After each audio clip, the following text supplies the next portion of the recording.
I must admit, I had a very exciting week this week. And I owe it all to Ms. Bomar, who isn't here this week, but she introduced us to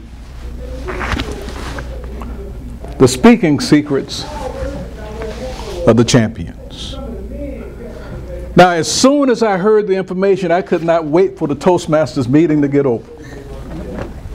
And I ran out of here to make sure that I got online so that I can get that information and begin to put it to work. This has been a very exciting week for me because I've been on fire. I mean, I visited and talked with some of the greats. Now, if I could have given this speech yesterday, I would be burning up. But Jesse, I had to go to QT this morning, get me a cup of coffee, very sweetened, and the sweetest donut that I could find. The only bad part about that, it must be something with age. I didn't get the sugar experience that I see my students get when I had to deal with them in the morning. But anyway, let me share with you my moments. I sat and I listened to three individuals. David Brooks, our very own speaker for our banquet on the 4th. And I listened to Brooks. But let me tell you what they shared with me. Mr. Brooks sat down with me, and I want to let you know I personally got involved with each. And Mr. Brooks said, the ability to communicate is not necessarily connected with the speech that you write.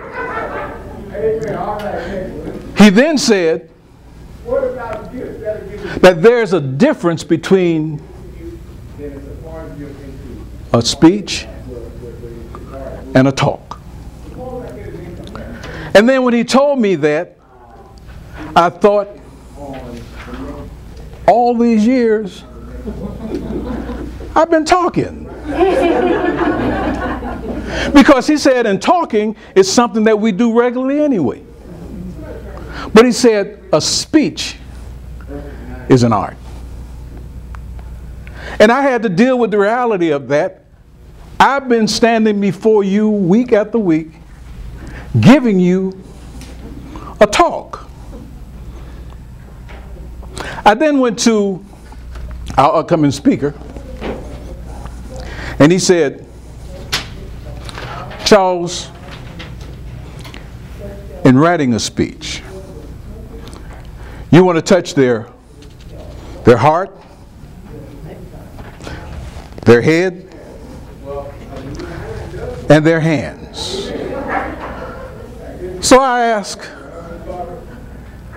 well, why do I want to do all of that?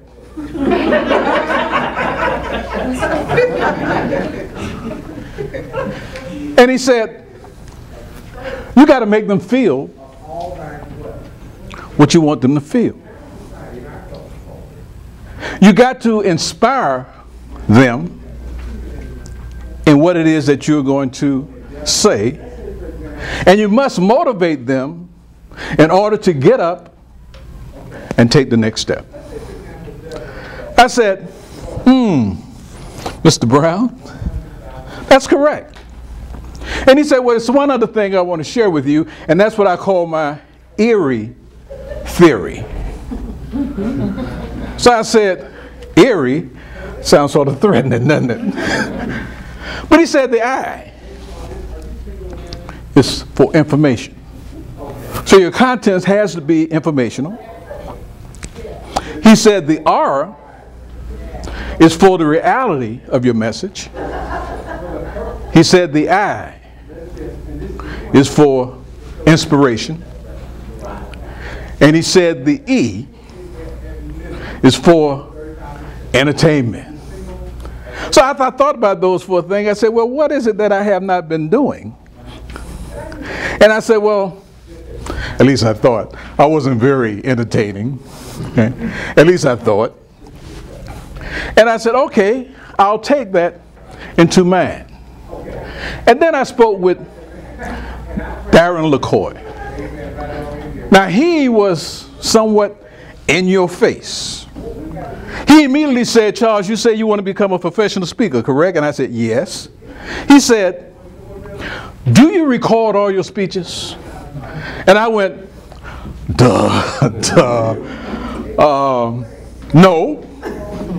So I immediately put them on pause, and I ran out to Office Depot, and I picked me up a recorder.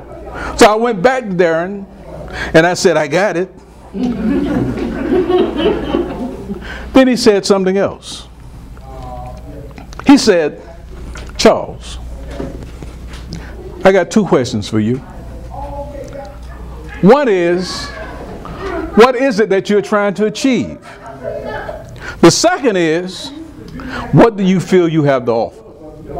And I said, well, I'm trying to be a public speaker, a professional public speaker. He said, okay, what are you doing to make that happen? Then I reflected back on what Mark said, and I was not using my hands because I wasn't doing anything to project me to the next level. Now he said, well, what did I have to offer? I had to think.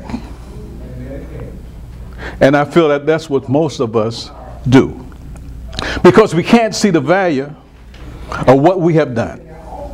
And I had to think back, and I said, well, I was a policeman for 14 years. Now, wouldn't you think there would be a lot of information I can share in there? All right. I wasn't very good in relationships. 2 bad marriages. I smoked almost 5 packs of cigarettes a day. That was some 35 years ago. So I asked myself, as I would ask you, is there something that I have that I can speak about? But I had to believe enough in it to believe that you want to hear it, because keep in mind, professional speaking is a business, and we have to view it as a business if we're going to be successful in it.